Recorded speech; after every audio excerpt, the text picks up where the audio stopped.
Comme ça, nous mettra directement dans le sillage de la destruction et de la mort. Bien sûr qu'elle avait raison.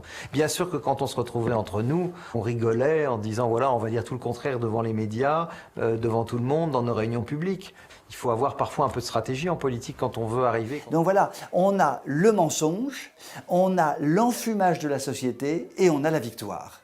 Donc c'est une arme actuellement majeure pour les déconstructeurs et ils s'en servent hardiment et gaillardement depuis des dizaines d'années. Le mensonge n'a une utilité que s'il est public.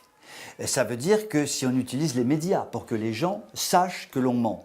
Donc, pour contrer le mensonge, il faut sortir des médias classiques qui sont partie prenante du mensonge puisqu'ils le relaient sans la moindre analyse, sans la moindre étude. Et il faut donc en fait aller vers des médias de réinformation.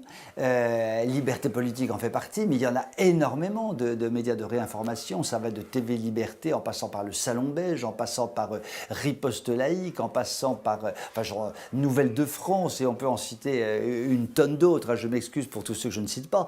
Donc le devoir, c'est prioritairement d'aller consulter ces organes de communication qui sont, eux, véritablement au service de la vérité. Et on sait que vérité et liberté marchent ensemble. Donc la vérité rendra libre, alors que le mensonge, s'il continue